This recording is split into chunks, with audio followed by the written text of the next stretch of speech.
Vishwavani club house ಮಾತಿನ ಸರಣಿ, ಮಾಹಿತಿಯ ಗಣಿ. ವಿಶ್ವವಾಣಿ ಟಿವಿಯ ವೀಕ್ಷಕರಿಗೆ ಆತ್ಮೀಯ ಸ್ವಾಗತ. ನಾವು 2ನೇ ಅಧ್ಯಾಯ ಸಾಂಖ್ಯ ಯೋಗದಲ್ಲಿ ಅರ್ಜುನನಿಗೆ ದುಃಖ ಆದಂಥ ಸಂದರ್ಭದಲ್ಲಿ ಪರಮಾತ್ಮ ಶ್ರೀಕೃಷ್ಣ ಅವನನ್ನು ಸಮಾಧಾನ ಮಾಡೋದಕ್ಕೆ, ಅವನನ್ನು ಯುದ್ಧಕ್ಕೆ ಪ್ರೇರೇಪಿಸುವುದಕ್ಕೆ ಬೇಕಾಗಿ ಏನೆಲ್ಲ ವಿಚಾರಗಳನ್ನು ಹೇಳಿದ ಅನ್ನುವ ವಿಚಾರಗಳನ್ನು ಕಳೆದ ಕಂತುಗಳಲ್ಲಿ ನಾವು ಗಮನಿಸಿದ್ದೇವೆ. ಈ ಅಧ್ಯಾಯದಲ್ಲಿ ಈ ಮುಂದಿನ ಮಾತುಗಳಲ್ಲಿ ಅರ್ಜುನನಿಗೆ ಕೃಷ್ಣ ವೀರತನದ ಲಕ್ಷಣ ಏನು, ನೀನು ಈಗ ಯುದ್ಧದಿಂದ ವಿಮುಖನಾದರೆ ನೀನು ಬದುಕಿಯೂ ಕೂಡ ಸತ್ತ ಹಾಗೆ ಅಂತ ಅವನ ಮರ್ಮಕ್ಕೆ ನಾಟುವಂತೆ ಮಾತಾಡ್ತಾನೆ, ಅವನನ್ನು ಕೆಣಕುತ್ತಾನೆ. ಅಂದರೆ ಅವನು ಯುದ್ಧಕ್ಕೆ ಸಿದ್ಧನಾಗಬೇಕು ಅನ್ನೋದು ಈ ಕೃಷ್ಣನ ಉದ್ದೇಶ. ಅದಕ್ಕಾಗಿ ಮುಂದಿನ ಮಾತುಗಳಲ್ಲಿ ಅವನು ಈ ಅರ್ಜುನನಿಗೆ ಒಂದು ರೀತಿಯಲ್ಲಿ ಮನಸ್ಸಿನ ಆಳಕ್ಕೆ ನಾಟುವಂತೆ ಮಾತುಗಳನ್ನು ಆಡ್ತಾನೆ.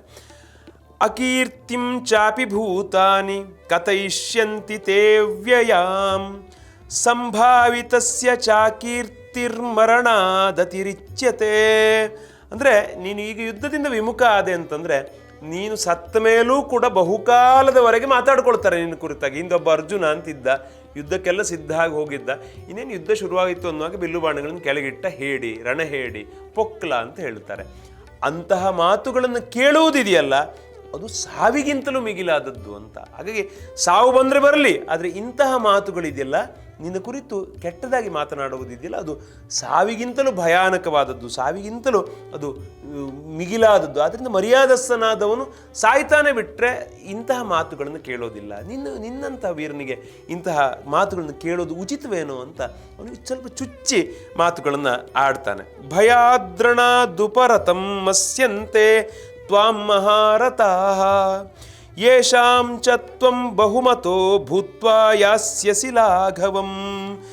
ಯಾರ ದೃಷ್ಟಿಯಲ್ಲಿ ಈ ಮೊದಲು ನೀನು ಬಹಳ ಸಂಭಾವಿತನಾಗಿದ್ಯೋ, ಬಹಳ ಸಮ್ಮಾನಿತನಾಗಿದ್ಯೋ, ಅವರೆಲ್ಲರೂ ಕೂಡ ನಿನ್ನನ್ನು ತುಚ್ಛವಾಗಿ ಕಾಣ್ತಾರೆ. ಅಷ್ಟೇ ಅಲ್ಲ, ಆ ಮಹಾರಥರು ನಿನ್ನನ್ನು ಭಯದ ಕಾರಣದಿಂದಾಗಿ ಯುದ್ಧದಿಂದ ಹಿಮ್ಮೆಟ್ಟಿದವನೆಂದು ತಿಳಿಯುತ್ತಾರೆ. ನೀನು ಬಂಧು ಬಾಂಧವರನ್ನು ಕೊಲ್ಲಬೇಕು, ಹಾಗೆ ಮಾಡಬೇಕು, ಹೀಗೆ ಮಾಡಬೇಕು ಅನ್ನೋ ಕಾರಣಕ್ಕೆ ಯುದ್ಧ ನಿಲ್ಲಿಸಿರ್ಬೋದು, ಬೇಡ ಅಂತ ಹೇಳಿರ್ಬೋದು. ಆದರೆ ಎಲ್ಲರೂ ಕೂಡ ಹೇಗೆ ಆಡ್ಕೋತಾರೆ ಅಂತಂದರೆ, ಇವನು ಭಯದ ಕಾರಣದಿಂದಾಗಿ ಈ ರೀತಿ ಹೇಡಿಯ ಹಾಗೆ ವರ್ತಿಸಿದ, ಇವನಿಗೆ ಯುದ್ಧ ಅಂದಂತಾರೆ ಭಯ ಇದೆ, ಅಳುಕಿದೆ, ಅಂಜಿಕೆ ಇದೆ, ಆ ಕಾರಣಕ್ಕಾಗಿ ಇವನು ಹೀಗೆ ವರ್ತಿಸಿದ ಅನ್ನೋದನ್ನು ಎಲ್ಲರೂ ಕೂಡ ತಿಳ್ಕೊಳ್ತಾರೆ. ಹಿಂದೆ ಹೆಜ್ಜೆಯ ನಿಕ್ಕಿದರೆ ನೀ ಮಂದಮತಿಯನ್ನಿಸುವೆ ಜನಮನ ಬಂದ ತೆರದಲ್ಲಿ ನಿನ್ನ ಹೀಯಾಳಿಪರು ಲೋಕದಲ್ಲಿ. ಇಂದು ವಂಶೋದ್ಭವನೆ ಧೈರ್ಯದಿ ಮುಂದುವರಿ ನೀ ಗೆದ್ದು ಬಂದರೆ ಚಂದದಿಂದಲಿ ರಾಜ್ಯ ಸತ್ತರೆ ಸ್ವರ್ಗ ವೈಭೋಗ. ನೀನು ವಿಚಾರ ಮಾಡಬೇಡ, ಮುಂದುವರಿ, ಗೆದ್ರೆ ಇಲ್ಲಿಯೇ ಸ್ವರ್ಗ ಸಿಗ್ತದೆ, ಸತ್ತರೆ ಅಲ್ಲಿ ಸಿಗ್ತದೆ ಸ್ವರ್ಗ ನಿನಗೆ, ಆದ್ದರಿಂದ ನೀನು ಮುಂದುವರಿ ಅಂತ ಹೇಳ್ತಾನೆ. ಅವಾಚ್ಯವಾದಾಂಶ್ಚ ಬಹೂನ್ ವದಿಷ್ಯಂತಿ ತವಾಹಿತಾಃ ನಿದಂತಸ್ತವ ಸಾಮರ್ಥ್ಯಂ ತಥೋ ದುಃಖತರಂ ನು ಕಿಂ.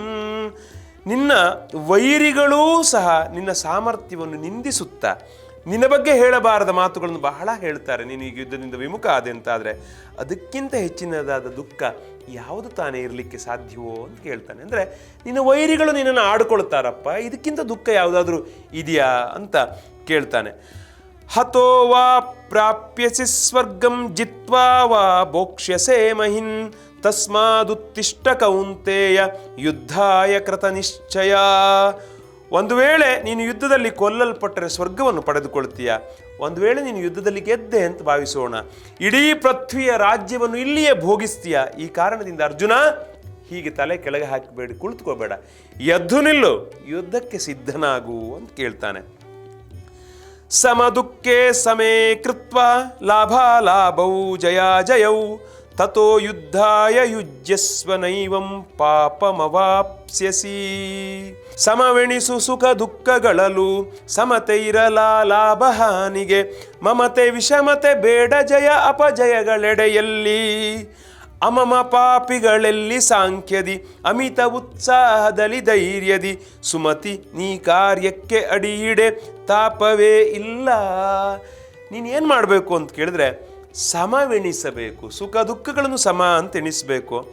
ಜಯ ಅಪಜಯ, ಲಾಭ ಹಾನಿ, ಸುಖ ದುಃಖ ಈ ಎಲ್ಲವನ್ನು ಸಮಾನವಾಗಿ ತಿಳಿದುಕೊಂಡು ಅನಂತರ ನೀನು ಏನು ಮಾಡಬೇಕು, ತಕ್ಷಣ ಯುದ್ಧಕ್ಕೆ ಸಿದ್ಧನಾಗಬೇಕು.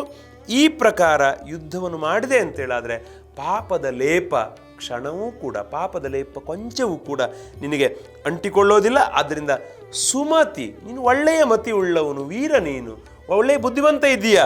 ಅದರಿಂದ ನೀನು ಏನು ಮಾಡು, ನಿನ್ನ ಕಾರ್ಯ ಏನು ಅಂತ ಅರಿತುಕೊಂಡು ಅದರಂತೆ ಮುಂದಡಿಯಿಡು, ಖಂಡಿತ ನೀನು ಹಿಂದೆ ಹೆಜ್ಜೆಯನ್ನು ಇಡಬೇಡ ಅಂತ ಕೇಳ್ತಾನೆ.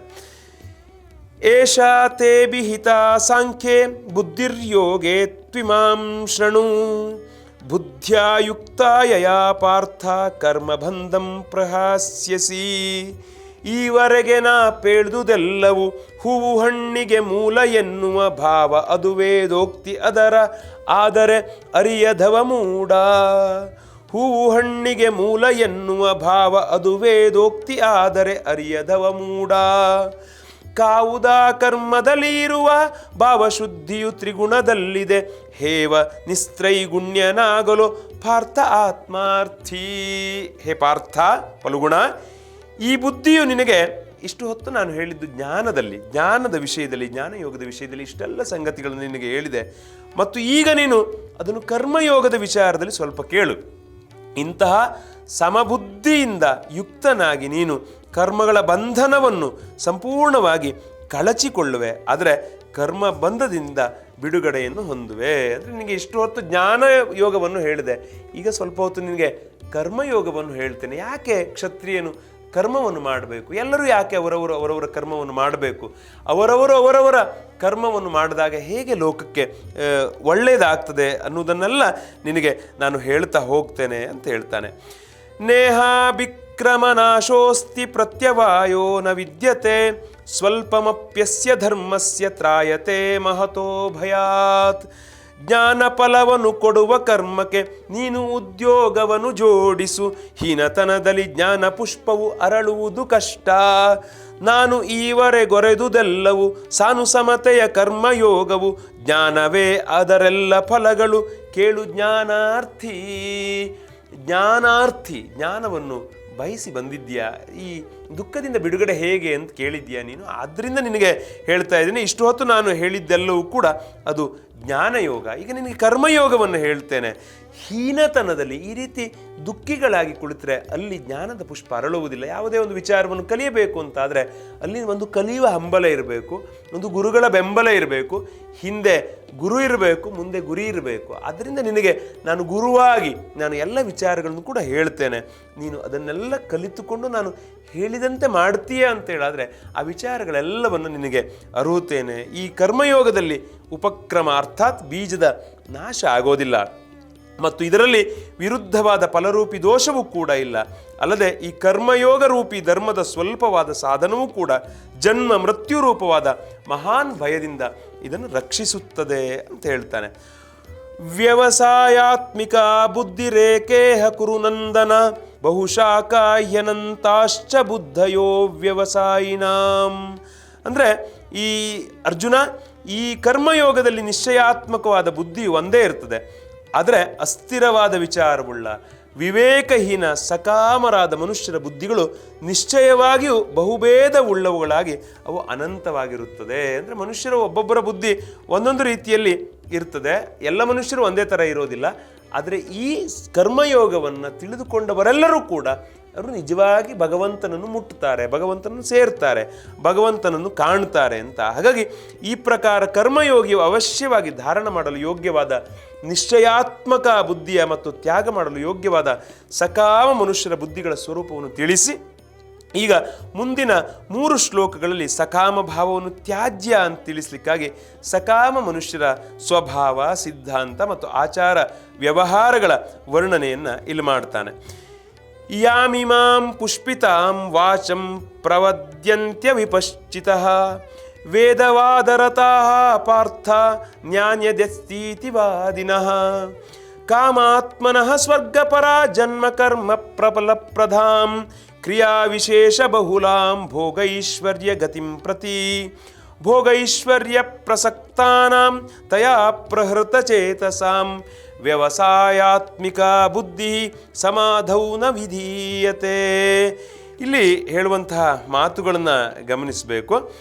ಹೇ ಅರ್ಜುನ, ಯಾರು ಭೋಗಗಳಲ್ಲಿ ತನ್ಮಯರಾಗಿದ್ದಾರೋ, ಯಾರು ಕರ್ಮಫಲಗಳನ್ನು ಪ್ರಶಂಸಿಸುವ ವೇದವಾಕ್ಯದಲ್ಲಿ ಪ್ರೀತಿಯನ್ನು ನೀಡುತ್ತಾರೋ, ಯಾರು ಬುದ್ಧಿಯಲ್ಲಿ ಸ್ವರ್ಗವೇ ಪರಮ ಪ್ರಾಪ್ತ್ಯವಾದ ವಸ್ತು ಮತ್ತು ಸ್ವರ್ಗಕ್ಕಿಂತ ಮಿಗಿಲಾದ ವಸ್ತುವೇ ಇಲ್ಲ ಅಂತ ಹೇಳ್ತಾರೋ, ಆ ಅವಿವೇಕಿ ಜನರು ಈ ಪ್ರಕಾರದ ಯಾವ ಪುಷ್ಪಿತವಾದ ಅಂದರೆ ತೋರಿಕೆಗೆ ಮಾತ್ರ ಶೋಭೆಯಿಂದ ಕೂಡಿದ ವಾಣಿಯನ್ನು ಹೇಳ್ತಾ ಇರ್ತಾರೆ, ಅದು ಜನ್ಮರೂಪಿ ಕರ್ಮಫಲಗಳನ್ನು ಕೊಡುವುದಾಗಿಯೂ ಮತ್ತು ಭೋಗ ಹಾಗೂ ಐಶ್ವರ್ಯದ ಪ್ರಾಪ್ತಿಗಾಗಿ ನಾನಾ ಪ್ರಕಾರದ ಬಹಳಷ್ಟು ಕ್ರಿಯೆಗಳ ವರ್ಣನೆಯನ್ನು ಮಾಡುವುದಾಗಿಯೂ ಆ ವಾಣಿಯ ಮೂಲಕ ಯಾರ ಚಿತ್ತವು ಅಪಹರಿಸಲ್ಪಟ್ಟಿದೆಯೋ, ಯಾರು ಭೋಗ ಮತ್ತು ಐಶ್ವರ್ಯಗಳಲ್ಲಿ ಅತ್ಯಂತ ಆಸಕ್ತರಾಗಿದ್ದಾರೋ ಆ ಪುರುಷರಿಗೆ ಪರಮಾತ್ಮನಲ್ಲಿ ನಿಶ್ಚಯಾತ್ಮಿಕ ಬುದ್ಧಿಯು ಇರುವುದಿಲ್ಲ. ಅಂದರೆ ಭೋಗಗಳ ಬೆನ್ನು ಬಿದ್ದವರು, ಯೋಗಿಗಳಲ್ಲದೆ ಇದ್ದವರು, ಅವರು ಇಲ್ಲಿಯೇ ಈ ಜನನ ಮರಣಗಳ ಚಕ್ರದಲ್ಲಿಯೇ ಸಿಕ್ಕಾಕೊಂಡಿರ್ತಾರೆ. ಅವರಿಗೆ ಪರಮಾತ್ಮ ಎಂದಿಗೂ ಕೂಡ ನೋಡಲಿಕ್ಕೂ ಸಿಗೋದಿಲ್ಲ, ಪರಮಾತ್ಮನನ್ನು ಸೇರುವುದು ದೂರದ ಮಾತು ಅಂತ. ಅದರಿಂದ ಪರಮಾತ್ಮನನ್ನು ಕಾಣುವ ಮನಸ್ಸಿದ್ದವರು ಏನು ಮಾಡಬೇಕು? ಜ್ಞಾನಯೋಗವನ್ನು, ಕರ್ಮಯೋಗವನ್ನು ತಿಳಿದುಕೊಂಡು ಅದರಂತೆ ಆಚರಿಸಬೇಕು. ವೇದ ಸಾರವನರಿತ ನಂತರ ವೇದನೆಗಳೇ ಇಲ್ಲವಾತಗೆ, ವೇದ ಎಂದರೆ ವೇತ್ತಿ ಬ್ರಹ್ಮನ ಉಳಿದುದೇ ಕವಗೆ. ಕಾದುವುದು ಸತ್ಕರ್ಮ ಅದ ನಿನಗೂದುಗೊಳವೆಯ ರೀತಿಯಲ್ಲವೋ, ಆದ ಕಾರಣ ನಿನ್ನ ಇಷ್ಟ ಅನಿಷ್ಟಗಳ ತೊರೆಯೋ. ನಾವು ಬೆಂಕಿಯನ್ನು ಊದುತ್ತೇವೆ, ಊದುಗೊಳವೆಯನ್ನು ತೆಗೆದುಕೊಂಡು, ಅದು ಉರಿತು ಅಂದ್ಕೊಳ್ಳೆ, ಬೆಂಕಿ ಉರಿದು ಕೂಡಲೇ ಅದನ್ನು ಬಿಟ್ಬಿಡ್ತೇವೆ, ಊದುಗೊಳವೆಯನ್ನು ಪಕ್ಕಕ್ಕೆ ಇಟ್ಟುಬಿಡ್ತೇವೆ. ಆದರೆ ನೀನು ಈಗ ಊದುಗೊಳವೆ ಹಾಗೆ, ನೀನು ಈಗ ಬೆಂಕಿ ಉರಿಯಿತು, ಯುದ್ಧ ನಿಷ್ಠೆಯಾಗಿದೆ, ಪಕ್ಕಕ್ಕೆ ಇಡೋದಲ್ಲ. ಈಗ ನಿನ್ನ ಕೆಲಸ ಇರೋದು, ಈಗ ನೀನು ವೇದಗಳನ್ನೆಲ್ಲ ತಿಳಿದುಕೊಂಡ ಪಂಡಿತರ ಹಾಗೆ, ಜ್ಞಾನಿಗಳ ಹಾಗೆ ನೀನು ವ್ಯವಹರಿಸಬೇಕು. ಬಿಟ್ಟರೆ ಅಜ್ಞಾನಿಗಳ ಹಾಗೆ, ಹುಲು ಮಾನವರ ಹಾಗೆ ನೀನು ವ್ಯವಹರಿಸುವುದು ನಿನಗೆ ಖಂಡಿತ ಸಾಧುವಲ್ಲ ಅಂತ ಹೇಳ್ತಾನೆ. ತ್ರೈಗುಣ್ಯ ವಿಷಯ ವೇದ ನಿಸ್ತ್ರೈಗುಣ್ಯೋ ಭವಾರ್ಜುನ, ನಿರ್ದ್ವಂದ್ಯೋ ನಿತ್ಯಸತ್ವಸ್ಥೋ ನಿರ್ಯೋಗಕ್ಷೇಮ ಆತ್ಮವಾನ್. ಕರ್ಮವಂದೇ ನಿನ್ನ ಧರ್ಮವು, ಕರ್ಮಫಲ ಭಾಗಿಗಳು ಬಹುಜನ, ಕರ್ಮಫಲ ಶಕ್ತಿ ತೋರದೆ ಕಾರ್ಯ ಕುಜ್ಜುಗಿಸು. ಧರ್ಮ ಎನ್ನುವ ಶ್ರೇಷ್ಠ ಶಬ್ದದ ಮರ್ಮವನು ಅರಿತಾಗಲೇ ನೀ ಕರ್ಮಯೋಗವನರಿವೆ, ಸಮತೆಯ ಯೋಗದಲ್ಲಿರುವೆ. ಅರ್ಜುನ, ಯಾವ ವೇದಗಳು ಹೇಳಿದ ಪ್ರಕಾರ ಮೂರೂ ಗುಣಗಳ ಕಾರ್ಯರೂಪವಾದ ಸಮಸ್ತ ಭೋಗಗಳನ್ನು ಮತ್ತು ಅವುಗಳ ಸಾಧನಗಳನ್ನು ಪ್ರತಿಪಾದಿಸುತ್ತವೆ. ಆದ್ದರಿಂದ ನೀನು ಆ ಭೋಗಗಳು ಮತ್ತು ಅವುಗಳ ಸಾಧನೆಗಳಲ್ಲಿ ಆಸಕ್ತಿಹೀನನಾಗಿ, ಹರ್ಷ ಶೋಕಾದಿ ದ್ವಂದ್ವಗಳ ರಹಿತನಾಗಿ, ನಿತ್ಯ ವಸ್ತುವಾದ ಪರಮಾತ್ಮನಲ್ಲಿ ಸ್ಥಿತನಾಗಿ ಒಂದು ಯೋಗಕ್ಷೇಮವನ್ನು ಬಯಸದವನು ಮತ್ತು ಸ್ವಾಧೀನ ಅಂತಃಕರಣವುಳ್ಳವನು ಆಗು. ಅಂದರೆ ನಿನ್ನ ಎಲ್ಲ ಬುದ್ಧಿ ನಿನ್ನ ಅಧೀನದಲ್ಲೇ ಇರಬೇಕು, ಬಿಟ್ಟರೆ ಬೇರೆ ಯಾರ ಅಧೀನದಲ್ಲಿ ನೀನು ಅದನ್ನು ಇಟ್ಕೋಬೇಡ ಅಂತ ಹೇಳ್ತಾನೆ. ಅಂದರೆ ಎಲ್ಲ ವೇದಗಳು ಮೂರು ಗುಣಗಳ ಕಾರ್ಯದ ಪ್ರತಿಪಾದನೆಯನ್ನು ಮಾಡ್ತದೆ, ಸತ್ವ, ರಜ ಮತ್ತು ತಮ ಅಂತ. ಈ ಮೂರು ಗುಣಗಳ ಕಾರ್ಯರೂಪದ ಎಲ್ಲ ಭೋಗಗಳಲ್ಲಿ ಮತ್ತು ಅವುಗಳ ಸಾಧನೆಗಳಲ್ಲಿ ಆಸಕ್ತಿರಹಿತನಾಗು ಎನ್ನುವ ಮಾತುಗಳನ್ನು ಹೇಳಲಾಗಿದೆ. ಈಗ ಅದರ ಫಲಸ್ವರೂಪ ಬ್ರಹ್ಮಜ್ಞಾನದ ಮಹತ್ವವನ್ನು ಅವನು ಅರ್ಜುನನಿಗೆ ತಿಳಿಸ್ತಾನೆ. ಯಾವಾನಾರ್ಥ ಉದಪಾನೆ ಸರ್ವತಃ ಸಂಪ್ಲುತೋದಕೆ, ತಾವಾನ್ ಸರ್ವೇಷು ವೇದೇಶು ಬ್ರಾಹ್ಮಣಸ್ಯ ವಿಜಾನತಃ.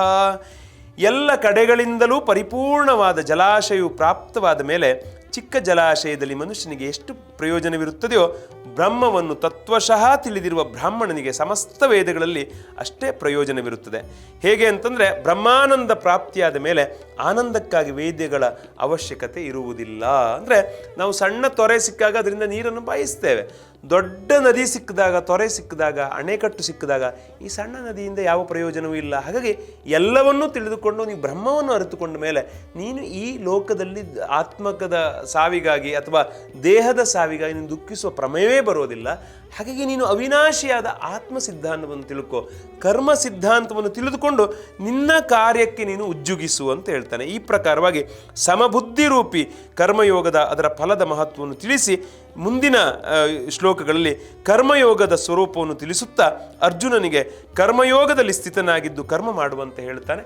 ಆ ಕರ್ಮಯೋಗ ಅಂದರೆ ಏನು ಮಾಡಬೇಕು, ಕರ್ಮಯೋಗ ಏನು ಹೇಳ್ತೇನೆ ಅನ್ನೋದನ್ನು ಮುಂದಿನ ಕಂತುಗಳಲ್ಲಿ ನೋಡೋಣ. ನಮಸ್ಕಾರ.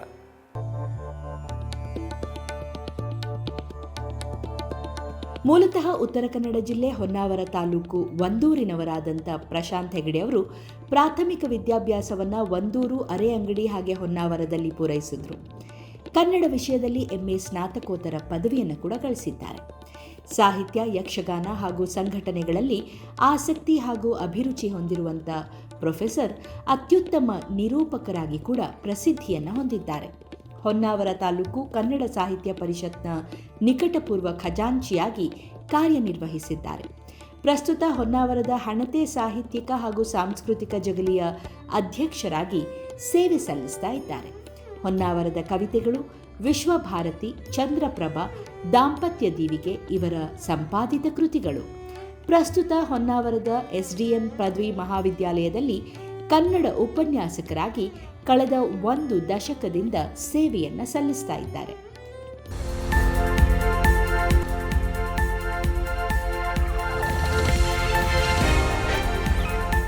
ಅರ್ಥಪೂರ್ಣ ಸಂವಾದ, ಚಿಂತನ ಮಂಥನ, ಉಪಯುಕ್ತ ಮಾಹಿತಿಗಾಗಿ ವಿಶ್ವವಾಣಿ ಕ್ಲಬ್ ಹೌಸ್ ಜಾಯ್ನ್ ಆಗಿ. ಸೋಮವಾರದಿಂದ ಶುಕ್ರವಾರದವರೆಗೆ ನಿತ್ಯ ಸಂಜೆ 6:55 ರಿಂದ 8:05 ರವರೆಗೆ.